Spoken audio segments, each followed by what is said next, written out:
Hello, friends and family. All right, I'm trying to get better at this. I'm trying to get quicker at this. I'm trying to be less emotional. This is take 27, and it's been emotional. I'm going to try to stop saying 400 times in a video because it takes all day to edit the ums out. So it's something I'm trying to keep my mind on if I slow down from time to time. You'll notice that Eli and Harley aren't with me today, and it's not my normal background. Crystal and I are in Kelso, Washington with some family, staying at some family's home. And my brother in law, Jason, was nice enough to let me use his office to get some work done. It's a nice, quiet place as there's a lot of little guys running around. So thank you for that. I would say this last Saturday was the huge one. Last Saturday, it was a funeral in the morning for a neighbor that had passed away, that was the neighborhood patriarch, the street guy that helped everybody on the block. And he taught me so much when we first moved in a few years ago, helped me so much. And so when he passed away, my wife and I wanted to be there for his funeral. So we were at the cemetery last Saturday, running behind because I can't get it through my head that things take me longer. And so we were running behind. We ended up parking in a wooded area in the back because all the paved parking spots were full because he was so well liked and loved. So we came in through the back entrance, and as the funeral let out in the main hall, everybody went to an outdoor area where I want to say the mausoleum was, if I say that right. And they were taking his ashes. His son and daughter were carrying his ashes, and then they were putting them in what I'm going to call is the crypt, but somebody will correct me on that. But they were putting his ashes where he had selected.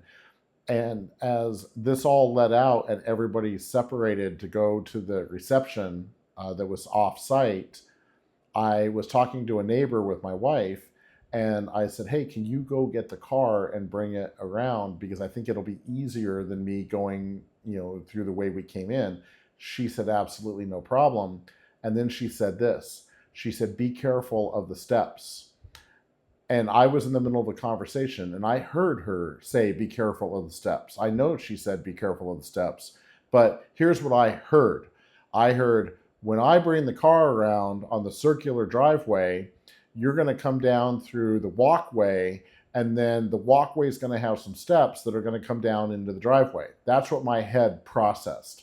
So as I saw the car come around, just like I had processed, my friend and I said goodbye, and I turned to walk at full speed towards the car, and I went straight down probably 3 steps and landed on my knees. And it was incredibly painful, both to my knees and to my ego. My friend gave me a hand up. My wife came and helped me get to the car. And as we drove home, we kind of unpacked what happened.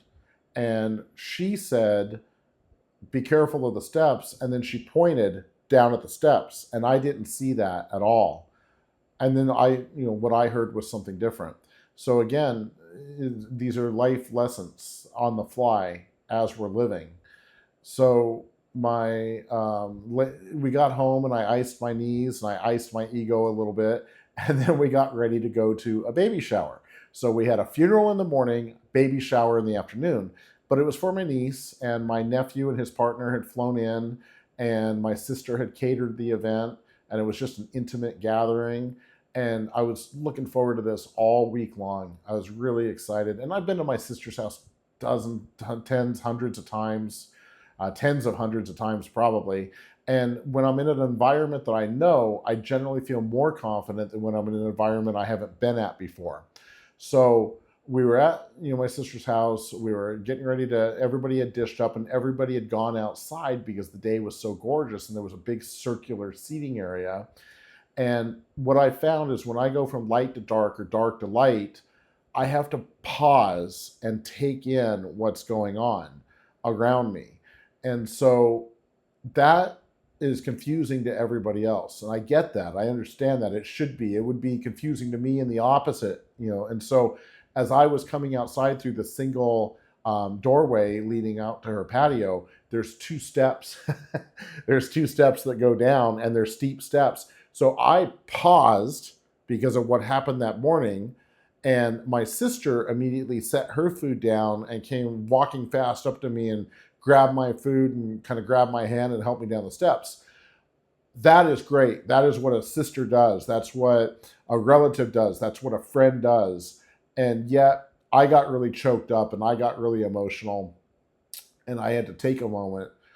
And I think just what happens is the vulnerability hits me hard, that I don't have all of my strength. I don't have my sight. I don't have my clarity. And so that was a huge, huge day on Saturday, and it was draining. And I have to get past that. Throughout the week, we worked with the Washington State Board of Blind, and they are working on getting me onboarded. They think they'll have a caseworker assigned to me in a couple weeks, and that caseworker will actually give me training on how to walk with a stick, how to work with my environment. They'll come to my home and they'll look for ways to make my home even better and things like that. So that's a positive thing that's happening. There's an again. There's a couple. So huge thing. Crystal and I were in Seattle last night for a show that we really enjoyed. It was 80s music combined with a Empire Strikes Back type theme, and it was so incredibly fun. And I had my walking stick with my special light on it, and it was able to help me in the theater in the dark parts of the hallways where it got really dark. And then at night afterwards, walking the streets of Seattle, getting to our restaurant that was several blocks away, and then getting back to the car, which was several blocks away, was a real experience of walking at night on streets I'd never been on before, and getting through all of that. So the big change this week is you'll see that I'm filming in portrait, tall versus landscape wide, which I normally like to film in because my Ray-Ban AI glasses capture video and capture photos, and I want to share some of that with you guys. But before that, I want to tell you something awesome. I was actually, my nieces were going to run to Walmart today, and I wanted to get a couple things, so I went with them while my wife and her sisters were getting her dad from the airport. So I was with my nieces at Walmart. I told them to go ahead and go off and do their shopping, and I felt pretty confident because all Walmarts are the same. They're all set up exactly the same. There's no change from one to another. And so I was finding my way around, and I ended up in the aisle that I thought I needed to be in, but I just couldn't locate what I wanted. And so there's this app, and I want to say it's called Find My Eyes, I think. And I just found out about it when I got my glasses, and I just loaded it onto my phone while we were driving from Spokane to Seattle. And what it is I can literally say to my glasses out loud, "Hey, Meta, be my eyes." That's the name of the app, Be My Eyes. And what will happen is a chime will happen, and it'll say, "Okay, Be My Eyes is taking over your camera." And then a few seconds later, a representative comes on and says, "This is so-and-so, how can I help you?" And I say, "Well, I'm in Walmart and I'm trying to find this item and I think I'm on the right aisle, but I can't find it." And that so-and-so says, "Okay, can you walk to the left? Okay, can you walk to the right? Okay, can you squat down? Okay, what you're looking for is on the bottom shelf." The whole interaction took 30 seconds. Here's the deal. It's free. Like, I would pay $10 a month. I'd pay $30 a month. I'd pay $50 a month for that type of service. But I don't know how they do it. They support over 500,000 visually impaired people. And here's the kicker. I had to look this up and tell my wife. Over 7 million volunteers make this thing happen 24 hours a day, 7 days a week. You call them for anything. You say, I am in my pantry and I can't find the chicken noodle soup, and they tell you how to find it. It's amazing. So that was really awesome. That was a huge win today. I want you guys to enjoy a little bit of what it looks like first world through my glasses on these next videos. And I will look forward to seeing what happens between this video and the next video, and what I learn on the journey and what I share with you on the journey. I love you guys. I thank you all so much for your continued support. I continue to get texts and messages and emails saying, keep the videos coming, keep us knowing what's going on. I do want to share, my wife probably in the last couple of weeks picked up 4 or 5 clients, all through, kind of us just being vulnerable and sharing, how we're shifting things around. And my businesses are both still doing great. So adapting. As a matter of fact, we're on vacation till Wednesday. I get back on Thursday, and I've got so many tasks I've got to do for my different clients. And so those are the things that give me confidence. Those are the things that boost my energy and make me feel good and make me feel needed and wanted, and make me feel like I'm doing my part. So thank you all for all the support. Thank you for everything you're doing. And thank you most of all just for your friendship, your love, and being my family and my tribe. All right, I decided to walk myself to go swimming today. This would normally be very enjoyable, but it's actually, as this ground goes up and down and the driveways open up, it's a little bit scary. This is one of those experience things where I'm sure the more I do it and the more time I get used to it. The alternative is taking an Uber, but this is a pretty straight path to my fitness club. It's really just 2 blocks down, straight path, and a block up, which is really convenient. I just have to be really careful about any little potholes or any little just problems with the pavement. So this is 25 yards, 35 laps, or 72 lengths.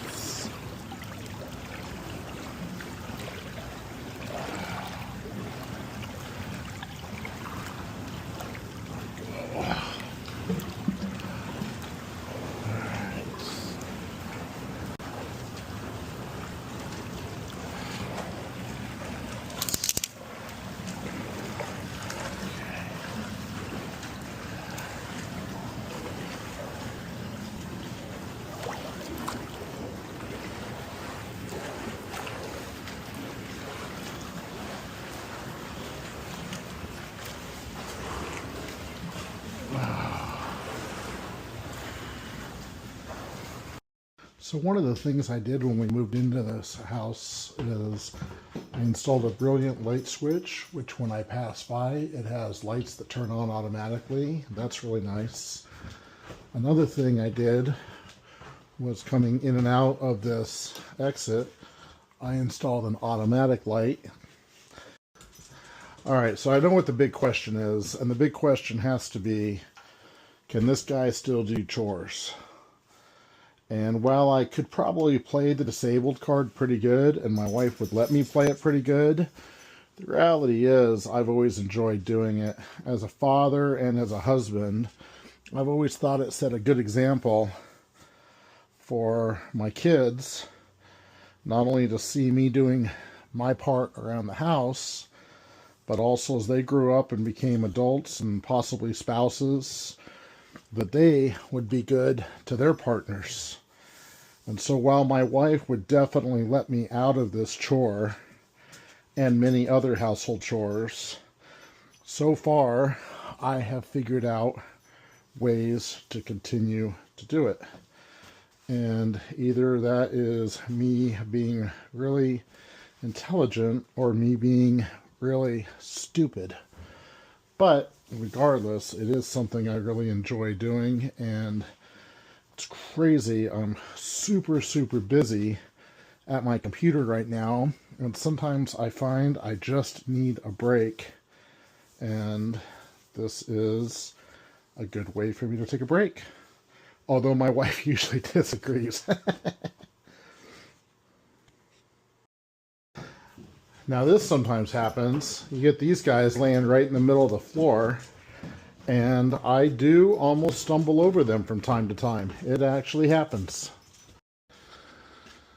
So, knowing your limitations, one thing that happened to me a couple weeks ago was I went to pick up after the dogs, and I just found it honestly took so long and was so hard to do and was so messy when I stepped in the wrong spots that I ended up hiring my buddy's son across the street, and now I pay him monthly and he just takes care of all of this for me, which allows me time to, I guess, play with my VR and do some power washing.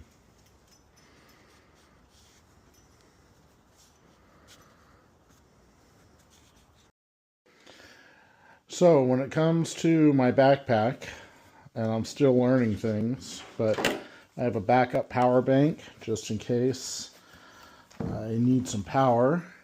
Of course, I have a gimbal for my iPhone because, you know, that's me.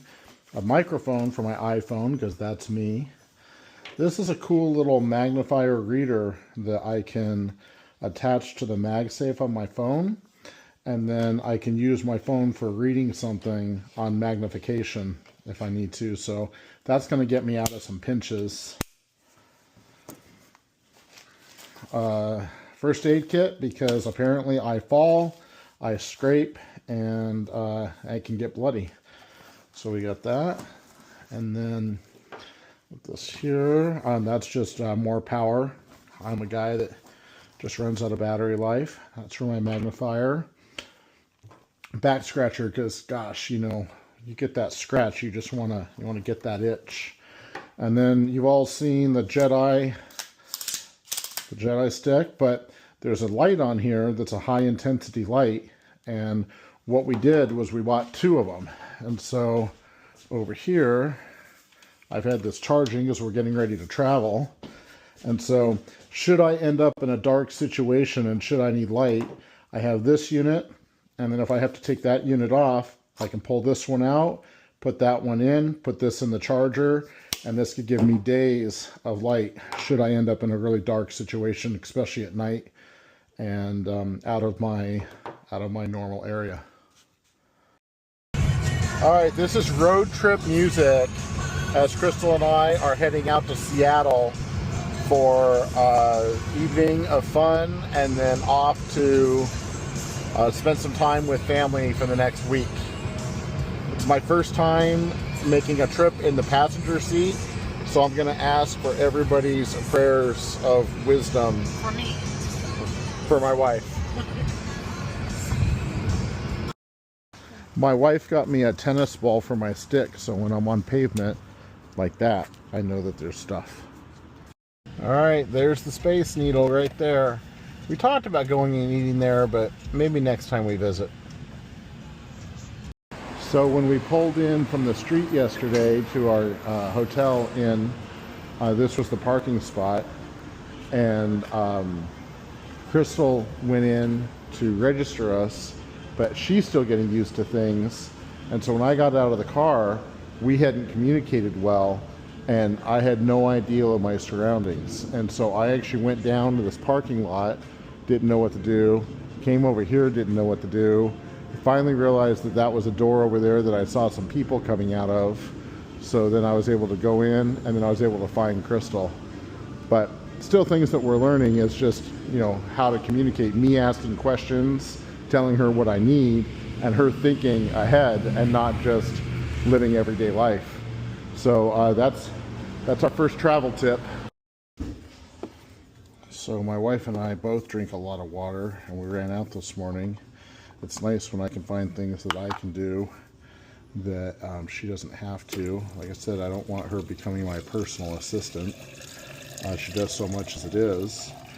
So I was able to figure out getting ice, and then there was a lot of buttons on this machine that was hard to read, so one of the employees actually helped me figure out which water I wanted. I'm not a big sparkling water guy. And then we're just going to wait 10 seconds and let my technology water bottle tell me what's going on. And let's see how I'm doing for today. Go here and I go to hydrate. Ooh, I am way behind. I got to catch up to that green dot. And that's if I want to get 100 ounces of water by the end of the day. We'll see how I do. This is kind of cool. The diner that we're eating at for lunch has these blankets for outdoor. So if you get a little bit cold like I do, you can do that.